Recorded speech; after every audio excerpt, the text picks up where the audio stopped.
Thanks for listening to Baxie's Musical Podcast. Today, we're brought to you by Metro Chrysler Dodge Jeep and Ram at Chicopee.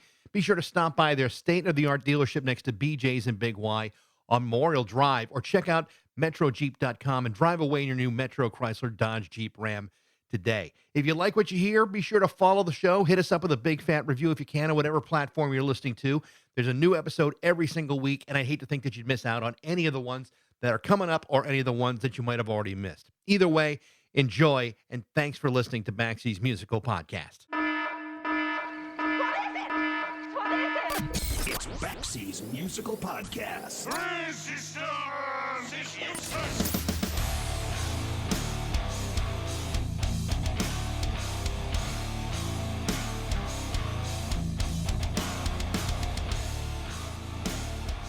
In the late 1980s and throughout much of the 90s, there was a sudden burst of exceptionally talented women who were finding commercial success in music, particularly in what was being called college radio or indie rock or alternative or whatever the hell you want to call it.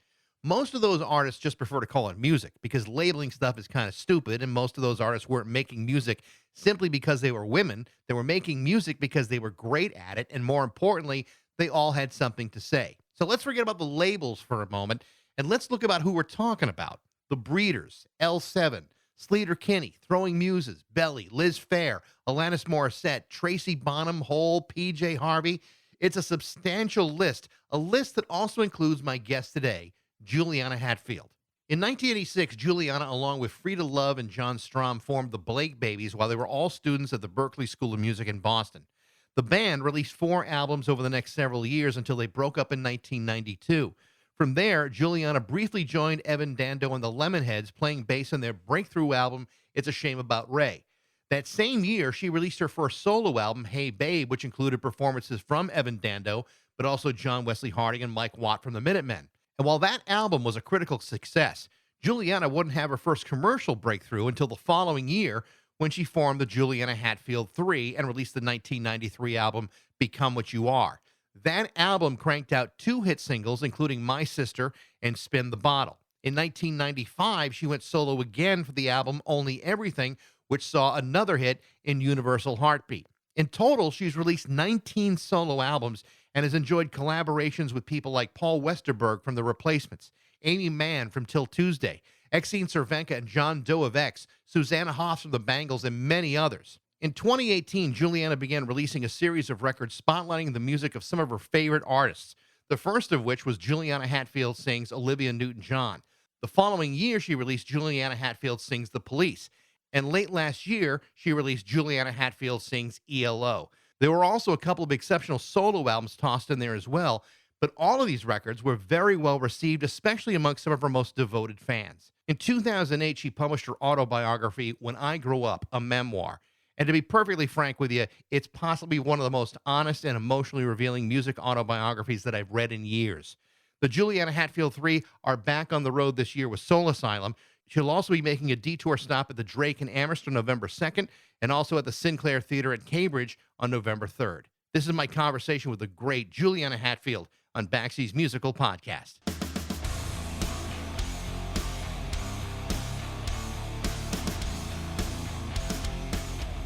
Hey, hello. Hey, Bax. how are you? Bax, I don't want to do video if that's okay with you. Yeah, that's fine. We don't have to do video. I'm just like, I think and I speak better without video. Video has always made me uncomfortable. Is it because you're looking at yourself, or is it because I because don't know what it is. It's just like the camera thing. I don't know. I feel like I'm being watched. I don't know. My soul is being stolen. I understand. Well, you know what? You'd only be watched by me, and that's. I mean, I can understand why that could freak anybody out, but I totally respect it if it's.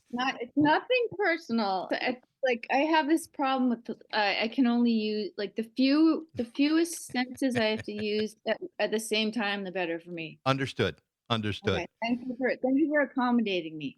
Hey, you know, I'm happy to do it. I first of all, I'm so excited to talk to you. I've been reading the book, When I Grow Up. I know you wrote that a long time ago, but Yeah. I'm like 3/4 done with it. Wow. And I know it's been out for like 16 years, but I've read through a lot of these kinds of books, and some are great, and some are absolutely painful, like Swan's Way kind of painful. I mean, Oh, dude, just that yeah. And I totally agree with you about that book. It is one of the most boring freaking books that's ever been written. But I thought this book was like one of the most honest and sincere efforts that I've read in a long time. Like you actually get, as a reader, a better understanding of who you might be as a person rather than just a superficial list of achievements. And as I'm reading, I'm starting to feel like, well, I want to hear what's been going on for like the last 16 years. So let's start from day one. All right. Okay. So what year did the book come out? Well, but actually, I am contemplating. I'm about to go on this long for me tour with Soul Asylum, and I'm contemplating updating a tour diary. Like I'm planning on trying to take copious notes every day at the end of every day, and maybe I can sort of like try it again and tell and show people where I'm actually at now.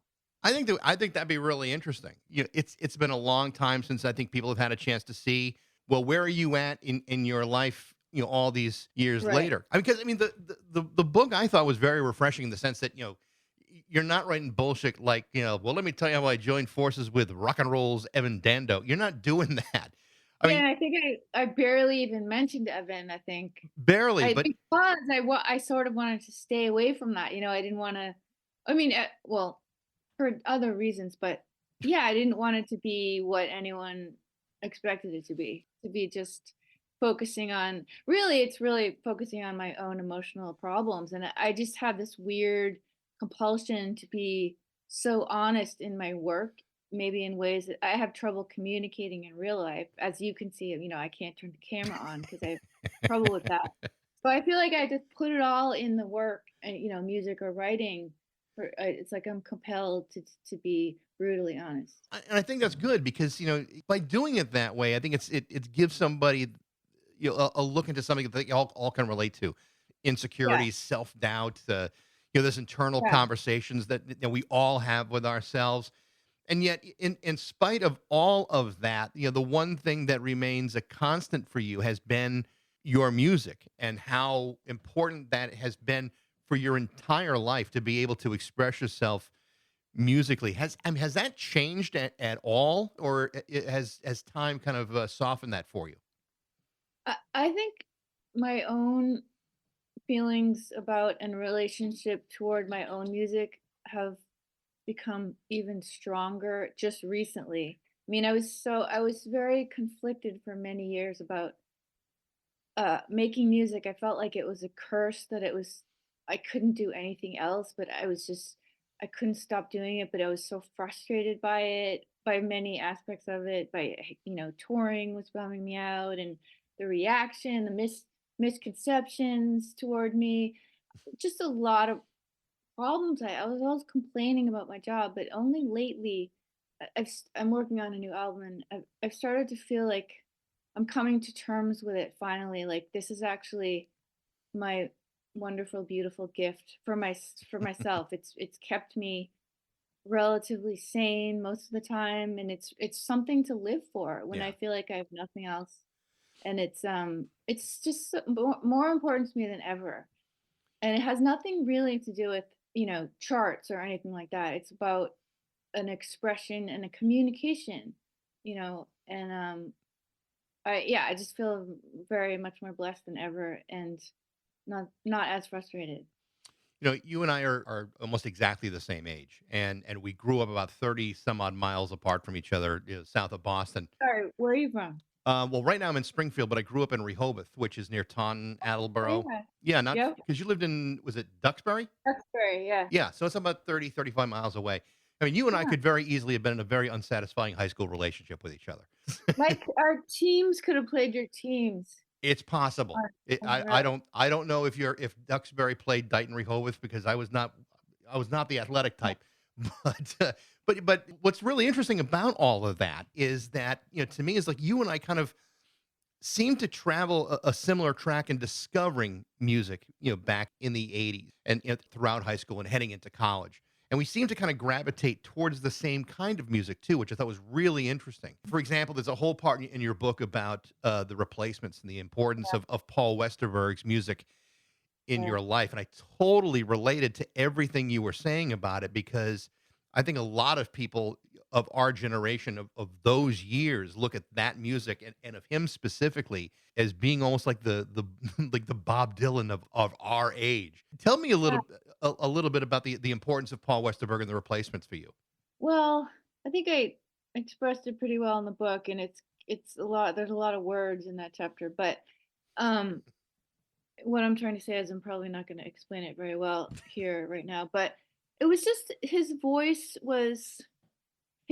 and his mode of expression felt. I just felt such a strong affinity, like almost like a spiritual connection to his musical persona, which meant it did not mean that I wanted to go and stalk him and that we were needed to be married. It wasn't about that. It was about I feel like everyone who makes music has a musical persona which is separate from the normal personality and the everyday, how people have a personality, but the musical persona is the best part of people, I think. And so it's almost like the God part, you know, the musical persona. I mean, unless you're like, I don't know, I'm trying to think of someone who's like a frat bro singer.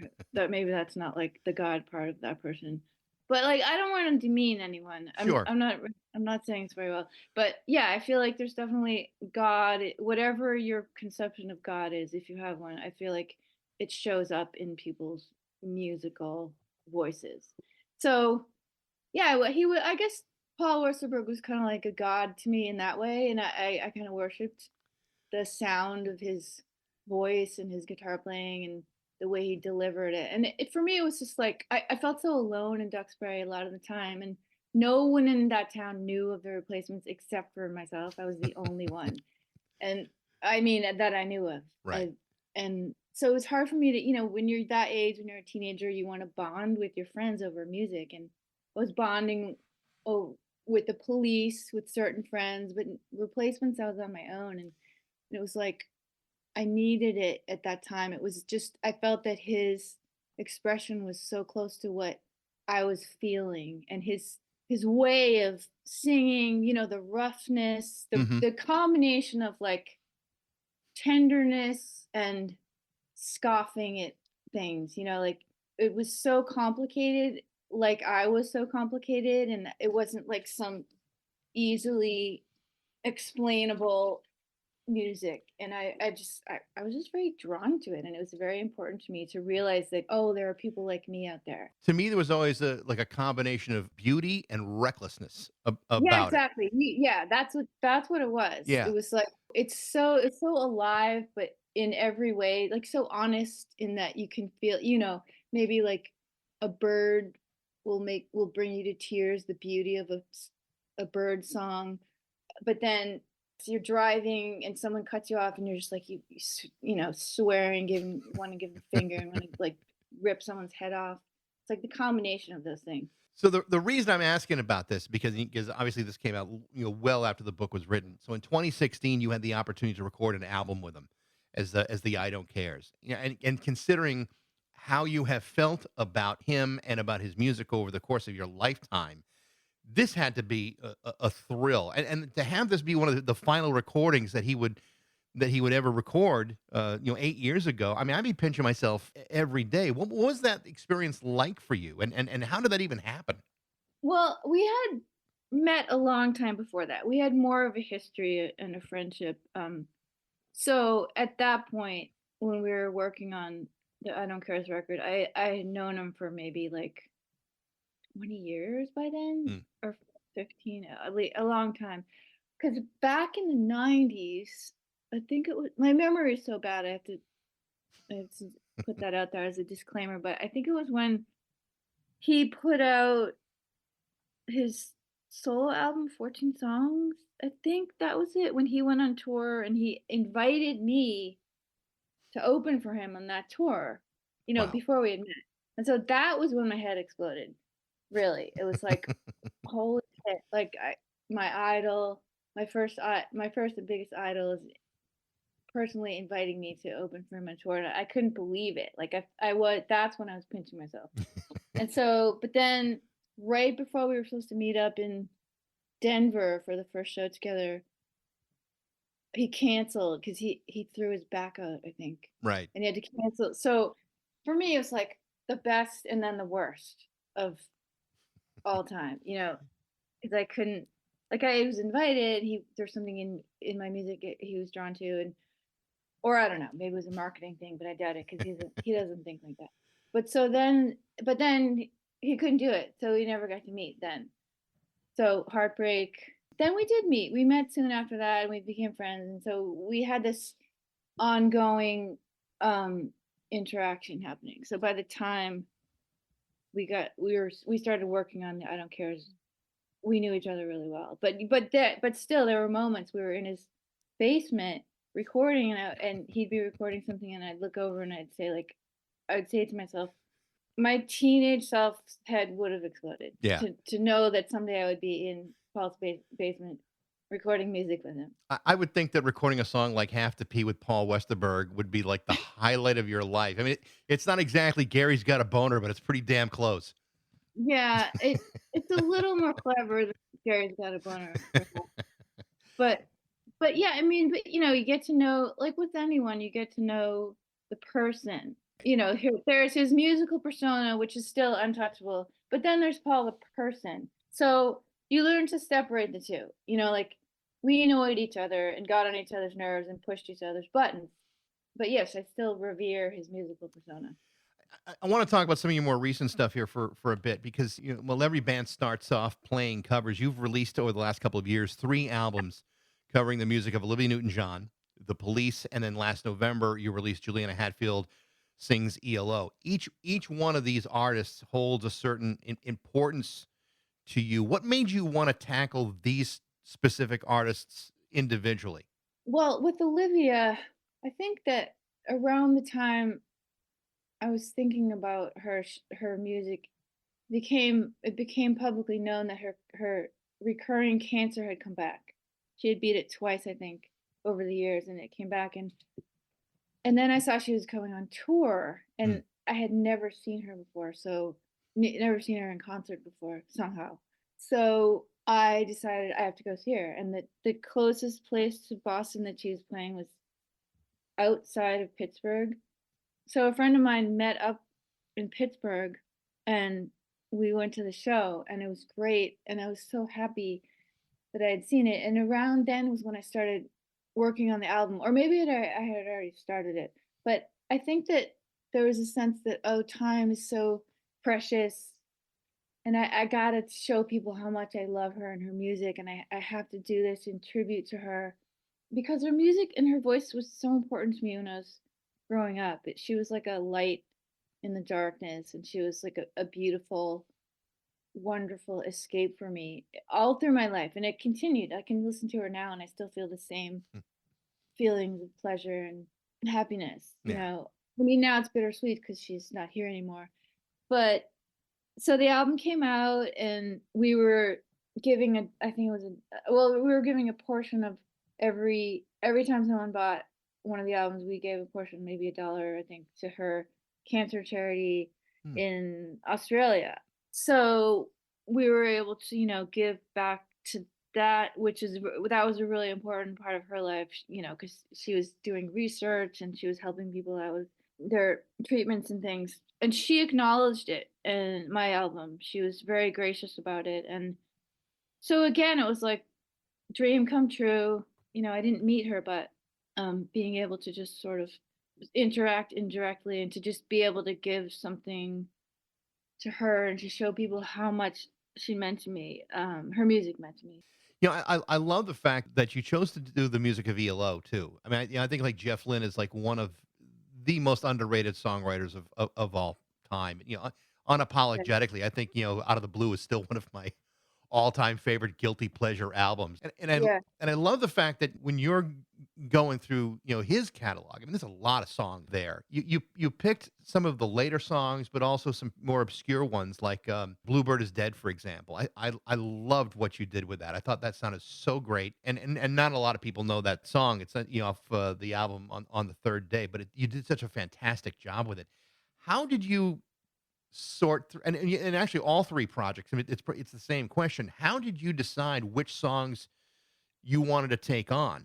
Well, I can say that with Olivia, I was focusing on the 70s material, which was when I was 70s in the very early 80s, which would be the physical album, which was when I was what I mostly listened to. Like I kind of was a little too young to get into her really early stuff. And then when the 80s started to really kick in, I have a lot of problem with a lot of the production of albums in the 80s, like popular albums, even including the replacements 80s albums. It's like, I mean, some of them, I mean, specifically one album in particular, I couldn't listen to some of that stuff because of the 80s production. And that was true with some of Olivia's 80s material also.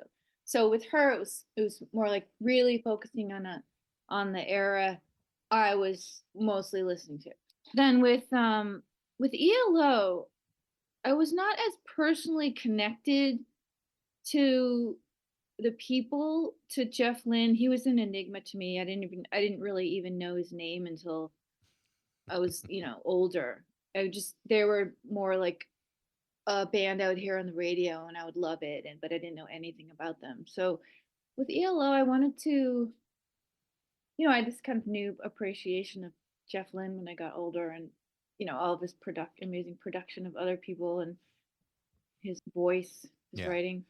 I was trying to choose with ELO. It was like I need to try to pick something from the early era and then pick some of the hits from the 70s because there are a billion of them. I just wanted to pick some. And then I wanted to go later into the albums that people didn't know, like the Zoom album. Not as many people knew Right. because all the way through, the songwriting's great.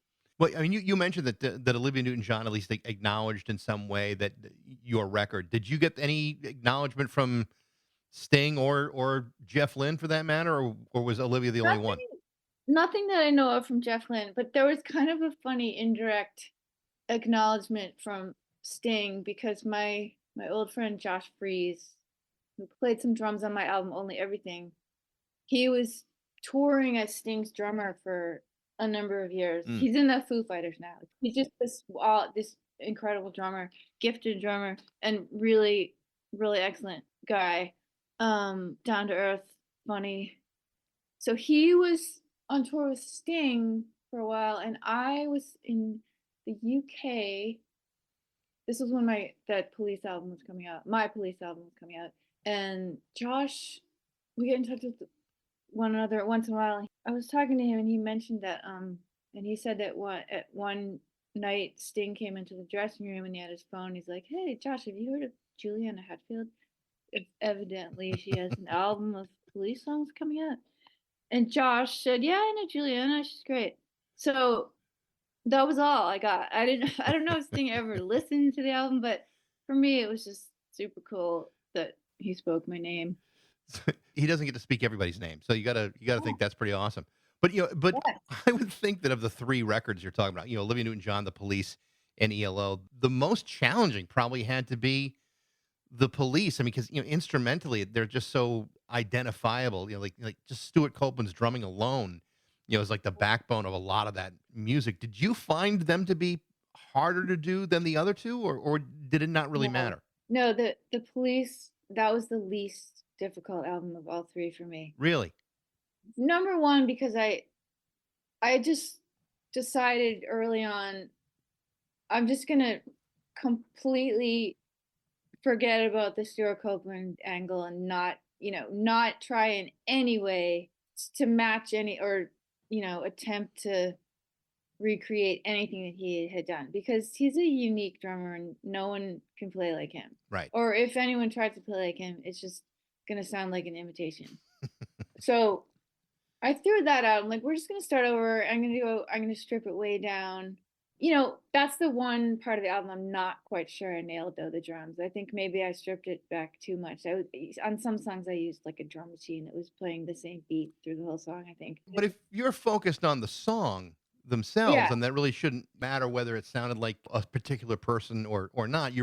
In all three of Yeah. these cases, you're focused specifically on the song. But with that band in particular, each of the three elements, the drums, guitar, bass, and vocals, it's each is so important to the sound of that band. So I knew that I was going to be pissing off some Police fans who were the Stuart Copeland super fans, Right. by Right.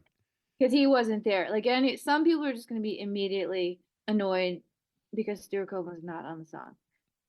But after, aside from the drum issue, it was so much easier for me than the Olivia or the ELO songs because I felt such I've always felt such an ease singing along to Sting, and I was in a cover band in high school, and we did a lot of Police songs, and I was just so familiar with all of those songs and with singing them, and his range is like very easy for me to, and his phrasing, it's like second nature to me to sing those songs. So that was pretty smooth for me to do that. So the pattern for you has been to release these record of covers, then followed by a solo record. I think the last one was Blood in 2021, which I really thought was very, very good, especially Mouthful of Blood. I thought it was just a great, great song. You mentioned earlier that you're already working on another solo album. How far into that are you, and how soon do you expect to even be at the point you can release it? I might be halfway through. It's taking a long time. I'm going at a much slower pace than I think I ever have before, but I think it's good that I'm doing that. It's a different way for me to work, and I'm doing all my stuff at home, and then I've been working with a drummer in another location. The guy who played on the ELO record, Chris Anzalone, playing some drums on this new album. So I don't know. I guess it'll be out in 2025. That's all I. That's the plan. I mean, you've had a number of hits over the years. My Sister, Universal Heartbeat, You Spin the Bottle. You know, in the book, you talk pretty openly about feeling at the time that you were past your commercial prime, which was actually a very disarming thing to hear, especially in a book that was written 16 years ago. But at the time, you also talked about very specific reasons for this, and many of those reasons were completely out of your hands and out of your control. And what's interesting now is that the mechanism of actually making hits has changed dramatically since even the late 1990s, and Yeah. it's changed even more so today. As someone who's now got 19 solo albums under their belt and all kinds of other collaborations as well. I mean, do you even think about hits, or are you just thinking about just the art of the music itself? I dream about hits. I fantasize about a hit just magically becoming a hit on its own without any effort on my part, without any effort or planning or marketing on my part. That would be just a wonderful thing to have a song somehow flutter out into the world like a bird and magically and make everyone enraptured with it, and make everyone happy and make everyone discover it on all together, like on its own. But that's probably not going to happen. I mean, it could happen, some kind of freak occurrence. But what do people say? F. Scott Fitzgerald. There are no second acts. Wait, no, did he say that? There are no second acts in American life. I'm getting everything wrong, but you know, maybe I had my one chance, but at a hit. Yeah. But that doesn't, for me, it's okay because that's not what I'm aiming for. I'm aiming at expression of feelings and ideas, and I'm aiming for, musical beauty and Yeah. power and honesty. And I think the other thing that a lot of artists keep in mind, I actually think it's probably pretty healthy, is you are always going to have your most loyal fans follow you no matter what. Yeah. And those are the people that maybe you play to the most, but ultimately it's really what's inside of you that you're playing to, and Yeah. what makes you happy, and how an audience responds to that is never under the artist's control. It is what it Yeah. is. It goes out there, and whatever happens, however it lands, that's where it goes. I mean, it sounds like Yeah. that's kind of how you see it too. I do. Yeah. I mean, now more than ever, I feel I feel that it's a kind of a sense of purity in what I'm doing more than ever now because I'm very isolated in the record. I'm maybe more isolated than ever in the recording of this album. Hmm. I mean, the recording process is more solitary than it has ever been, and I think it's going to ultimately make for some really interesting music. Not that it's a departure in stylistically, it's not a huge departure, but I think just in the way that I'm expressing things, I think it's gonna be really good. I mean, like I have no outside opinions on it. I have no perspective. I'm really like in the weeds with this thing. Yeah. So I don't know how it's going to be, how anyone's going to embrace it, or reject it. But I don't care, cuz I mean, of course I want people to feel it and to understand it and feel something, have feelings for it, but and they see themselves in it. But for me, it's just really important for me to express what I'm feeling Yeah. right now. Back in May, I interviewed Tracy Bonham, who Hmm. went to Berkeley like you did, Yeah. and we talked quite a bit about this wild explosion of commercially successful female artists back in the '90s. And as soon as it started, it vanished when record companies started to focus on the next shiny thing in the room. Did you feel like, as she did, that there may have been some level of misogynistic or undercurrent operating with record companies back then, and have things changed since then? I mean, are we still operating under the same kind of pervasive mentalities that were there then, or is it something totally different? Well, I think there's a basic truth that misogyny exists and always has from the beginning of the sexes. But I feel like when we were all getting signed in the 90s, the early 90s, there were people working in the record business who were pretty pretty feminist. Like the guy in my band, in my first band, John Strom, he was more of a feminist than I was in the beginning. I didn't even know what it meant, and Right. he actually taught me some stuff. And he was playing in the band with two women who were just learning their instruments, me and Frida, the drummer. And he was an accomplished guitar player, and he was just always very like, just do what you're doing. You're great. You don't have to be the greatest players. You're great as you are. Just let's just keep doing it. And he would defend us from the misogynists. He was appalled at some of the stuff that we saw. So yes, there were, but people. Someone at my first record company, independent record company, was kind of a pig. Yeah. And I mean, yes, that went on. And but when I was signed to Atlantic, there were good people there, and there were, yes, but yes, misogyny all over the place. I probably would have had bigger hits, more hits, if I had been willing to sit on the laps of certain people who had the power to play my music or not. Yeah. But my manager, Gary Smith, would never stand for any of that. He was a very righteous guy, and he would defend me and protect me, and he kept on doing that every step of the way. And so maybe that hurt my career. No, being having integrity, maybe that hurt my career. Is Having bodily integrity. Yeah, well, but it also seems as though at a certain point in time, the record industry, for whatever reason, seemed to kind of turn their back on all these female artists, which is insane to me. It's not like Alanis Morissette sold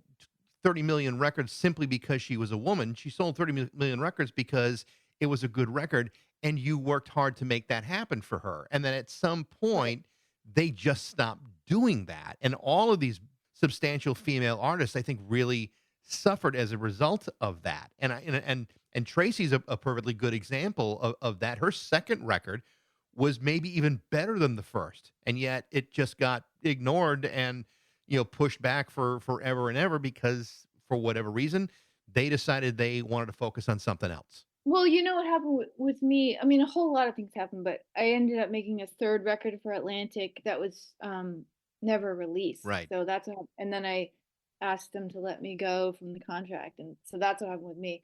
It was two records, and then I was done.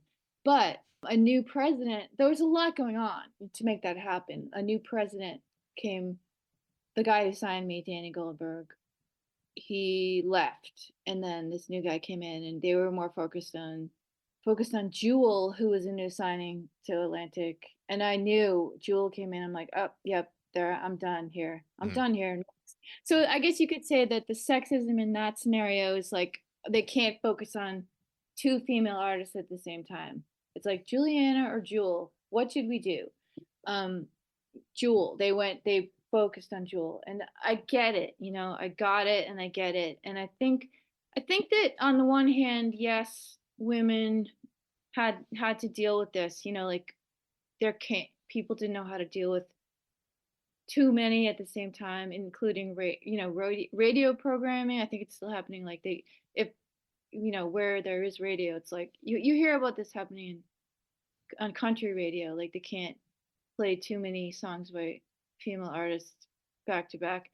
But I have to say that when Tracy and I were being, when our labels kind of gave up on us, I think labels were dropping lots of people, not just women. Yeah. There were a lot these like tons and tons of sign. Everyone was getting signed in the '90s, and then a lot of people were getting dropped after they had their moment. It's like, okay, next. It wasn't just women. But it did seem very abrupt to me, especially since there were so many out all at once. I mean, they did a lot to, like the quote unquote hair metal bands when grunge came out. They totally turned their backs on a lot of those bands, and Right. and some didn't deserve to be dropped. I mean, some were still commercially viable in spite of how they were treated. I just think it's interesting, how quickly the tides tend to turn when there's a possibility Yeah. of making a buck. Yeah, it's true. I mean, it's a little bit disheartening. Yeah. You think about, yeah, there's like no sense of loyalty over the long term, or there wasn't with the artists, unless you're lucky. You're one of the lucky lifers who's popular lifers. You're going to be going on tour pretty soon, and it's the 30th anniversary of the Juliana Hatfield Three, I believe, and you're going to be coming to the Drake in Amherst on November 2nd, and the Sinclair in Cambridge the following night. In the book, you talk about these internal conversations you have as you're performing on stage, and what are those conversations like now? Do you still have them? Are they different than they were, say, 20, 30 years ago? How are things different today? Really depends on the night. It's like I have good nights and not so good nights internally in my head. It's like the good nights are when it's flowing and I don't have the internal dialogue going on in my head, like you idiot. Oh God, get it together. When I'm just if I can just let go and be more confident and focused on the music and not but I do have the nights where I'm worrying about what other people are thinking, and when I get in my head and it's like, what does Simone Biles say? What do she get? I get the twisties sometimes. When I forget lyrics, and I think it's because I'm just like I get self conscious and I start worrying about messing up, and so then I mess up. I get the musical twisties, but I'm doing better. It's kind of ridiculous that I still have these problems after all this time, or maybe everyone has them, but I just talk about them publicly. Well, I think everybody does have them. I think that's what kind of grounds us a little bit, is that we all have a certain level of insecurity. It's one of the reasons why so many people go on stage or Yeah, create art, or whatever it is. It fills a gap, and to have those conversations, I think if people were honest, I bet you 99% of anyone who performs has those same kind of conversations all the time. I don't know. I don't think Taylor Swift has those conversations with herself. I think Taylor knows that she's the queen of the world. I'm doubtful that she has doubts about herself. On I gotta believe there are times when Taylor Swift loses her car keys, and she says, "Oh, Like, Taylor, what on are you doing?" stage, She on stage, I think she's all set. As a performer, she's got it together. I think I from don't, her perspective. there have to be problems along the way. They're just, you can't do that many shows in a row. And They're probably the little people's fault. Her problems are the little people screwing up. But I'm not trying to. I don't mean to put her down. Like oh no, I don't think you are good at for all. her. I don't know her music, but good for her for being the queen of the world.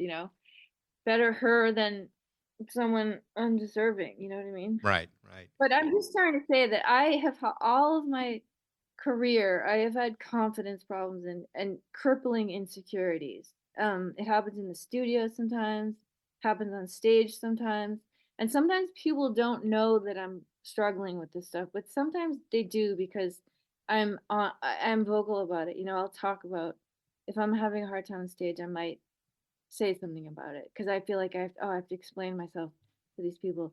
But I'm getting better at dealing with it and I'm having more good nights, I think, than I Good. used to Good. on stage. I'm glad to hear that.